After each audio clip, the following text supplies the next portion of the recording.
અને હવે વાત કરીશું મોરબીની તો મોરબી જિલ્લામાં પીજીવીસીએલ દ્વારા બાકી વીજ બિલ વસૂલાત માટે વહેલી સવારથી જ મેગા ડ્રાઈવ શરૂ કરવામાં આવી છે। સમગ્ર જિલ્લામાં તંત્ર દ્વારા 210 જેટલી ટીમો બનાવીને એવા ગ્રાહકો સામે લાલ આંખ કરવામાં આવી છે જેમના વીજ બિલ લાંબા સમયથી બાકી છે।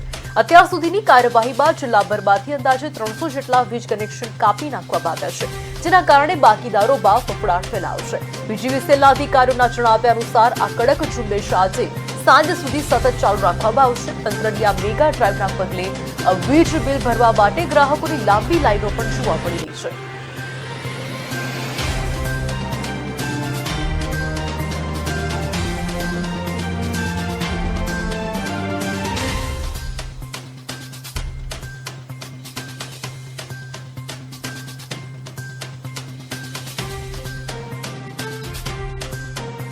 અમારી નિગમિત કચેરી રાજકોટ જે છે કોર્પોરેટ ઓફિસ એમની ગાઈડલાઈન અને સૂચના અનુસાર આજે અમે 25 તારીખે કે મેગા ડિસ્કનેક્શન ડ્રાઈવનું આયોજન કરેલું હતું।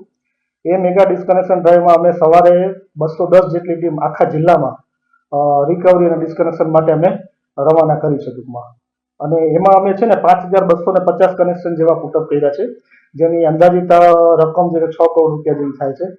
અને આ વસ્તુ અમે આખા જિલ્લામાં ટૂંકમાં આખા જિલ્લામાં ડિસ્કનેક્શન ડ્રાઈવનું આયોજન કર્યું હતું। 210 જેટલી ટીમો આપી છે ડિસ્કનેક્શન માટે। અત્યાર સુધીમાં મળતી માહિતી મુજબ, ફિલ્ડમાંથી મળતી માહિતી મુજબ આખા જિલ્લામાં 300 જેટલા કનેક્શન કાપી નાખ્યા છે અને કાર્યવાહી અમારી આગળ ચાલુ છે।